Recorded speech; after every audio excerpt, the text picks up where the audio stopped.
Pernahkah kamu merasa seperti pusat gempa pribadi? Kamu masuk ke sebuah ruangan dan tanpa mengucapkan sepatah kata pun, suasananya berubah. Beberapa orang di sekitarmu tiba-tiba menjadi lebih bersemangat, lebih hidup, ide-ide cemerlang bermunculan. Sementara yang lain, mereka menjadi kaku, defensif, atau bahkan menghindarimu seolah kamu membawa wabah.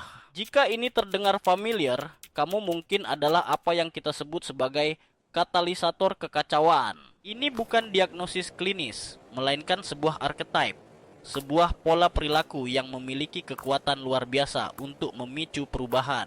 Masalahnya, perubahan itu bisa berupa pertumbuhan yang spektakuler atau kehancuran yang menyakitkan, dan kamu berada tepat di tengah-tengahnya. Kamu sering disalahpahami. Niatmu mungkin murni untuk jujur, untuk menjadi lebih baik, untuk mendorong efisiensi. Tapi hasilnya seringkali drama, konflik, dan kesalahpahaman. Orang-orang menuduhmu terlalu intens, suka menghakimi, atau tidak peka. Kamu melihat pertemananmu terbelah menjadi dua kubu. Mereka yang terinspirasi oleh energimu dan mereka yang perlahan menjauh. Kamu merasa lelah dan terisolasi. Kenapa kehadiranmu yang diniatkan untuk kebaikan justru menciptakan begitu banyak gesekan? Jawabannya terletak pada satu konsep inti. Kamu adalah cermin yang sangat kuat. Kamu tidak menciptakan masalah.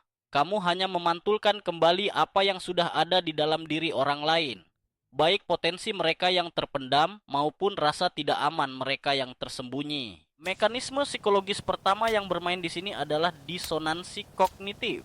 Ini adalah perasaan tidak nyaman yang muncul ketika seseorang memegang dua keyakinan yang bertentangan, atau ketika tindakan mereka tidak sejalan dengan keyakinan mereka. Kehadiranmu dengan standar, kejujuran, atau caramu hidup menciptakan realita baru yang mengganggu keyakinan lama mereka. Misalnya, kamu sangat disiplin berolahraga. Temanmu yang malas saat melihatmu mengalami disonansi. Aku percaya kesehatan itu penting, tapi aku tidak melakukan apa-apa. Itu menyakitkan. Untuk meredakan rasa sakit ini, mereka punya dua pilihan. Pilihan pertama, mengubah perilaku mereka agar sejalan dengan standarmu. Mereka mulai berolahraga, mereka belajar hal baru, mereka menjadi lebih baik. Inilah jalur pertumbuhan. Pilihan kedua, yang lebih mudah, mendistorsi persepsi mereka tentangmu. Mereka akan berkata, dia terlalu ekstrim, dia hanya pamer, atau dia pasti tidak bahagia. Ini untuk melindungi ego mereka. Dengan menjelekkanmu, mereka tidak perlu berubah. Inilah jalur kehancuran atau stagnasi. Faktor besar kedua adalah konsep mindset dari Carol Dweck.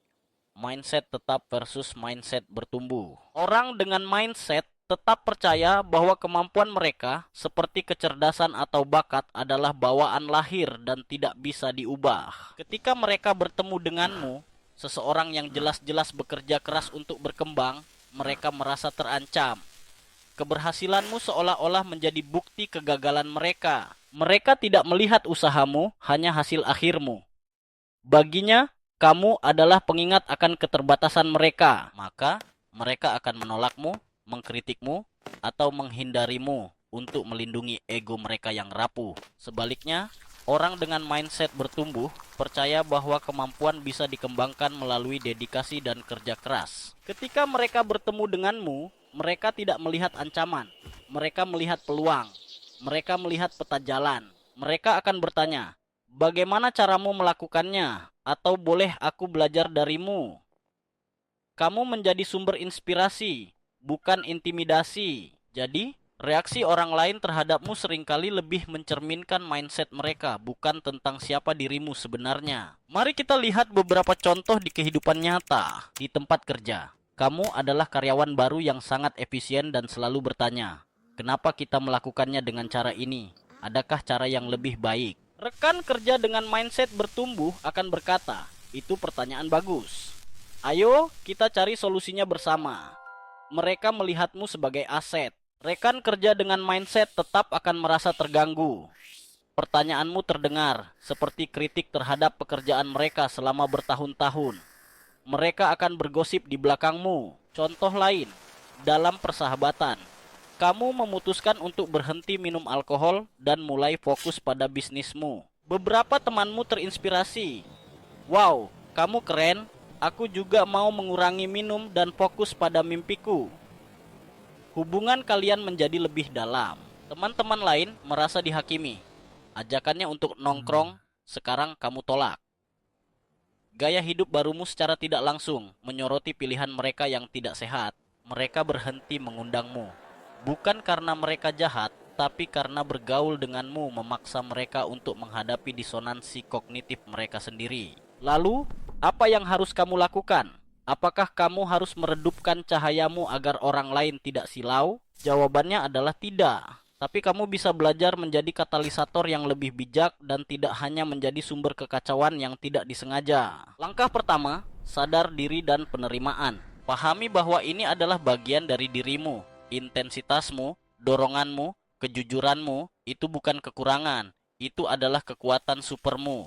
Berhentilah meminta maaf untuk itu. Menerima peran ini berarti kamu berhenti menyalahkan diri sendiri atas reaksi negatif orang lain. Reaksi mereka adalah milik mereka. Langkah kedua, periksa niatmu. Sebelum kamu berbicara atau bertindak, tanyakan pada dirimu sendiri. Apakah aku melakukan ini untuk membuktikan bahwa aku benar dan mereka salah? Atau apakah aku benar-benar ingin membantu situasi menjadi lebih baik? Niat untuk melayani alih-alih mendominasi akan mengubah caramu berkomunikasi secara drastis. Energimu akan terasa suportif, bukan agresif. Langkah ketiga, kalibrasi intensitasmu. Menjadi katalisator yang bijak bukan berarti menjadi lemah, tapi berarti tahu kapan harus menggunakan kekuatan penuh dan kapan cukup dengan percikan kecil. Daripada berkata, laporan ini salah total, cobalah bertanya, aku melihat ada beberapa data yang tidak sinkron. Bisakah kita memeriksanya bersama? Satu adalah serangan, yang lain adalah undangan. Hasilnya akan sangat berbeda, meskipun tujuannya sama, memperbaiki laporan. Langkah keempat, temukan lingkungan yang tepat. Kamu tidak bisa memaksa tanaman gurun untuk tumbuh di rawa. Beberapa lingkungan memang tidak cocok untuk energimu. Carilah orang-orang dan tempat-tempat yang menghargai pertumbuhan dan kejujuran. Cari katalisator lainnya. Di lingkungan yang tepat, intensitasmu tidak akan disebut sebagai agresi, melainkan semangat. Kekacauanmu akan dianggap inovasi. Langkah kelima dan yang paling sulit, terima hasilnya. Bahkan setelah kamu melakukan semuanya dengan benar, niat yang murni, kalibrasi yang tepat, beberapa orang akan tetap memilih untuk hancur. Kamu tidak bisa memaksa seseorang untuk memiliki mindset bertumbuh. Kamu tidak bisa melakukan push up untuk orang lain. Tugasmu adalah menawarkan percikan, bukan mengendalikan api.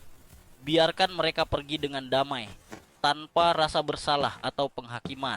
Menjadi katalisator kekacauan bukanlah sebuah kutukan, melainkan sebuah tanggung jawab yang besar. Kamu di sini bukan untuk menjaga status quo. Kamu di sini untuk mengguncang pohon, agar buah yang matang bisa jatuh dan yang busuk bisa terlihat. Tugasmu bukan untuk menyenangkan semua orang, tapi untuk menjadi otentik. Dan dalam keaslianmu, kamu memberikan orang lain hadiah terbesar.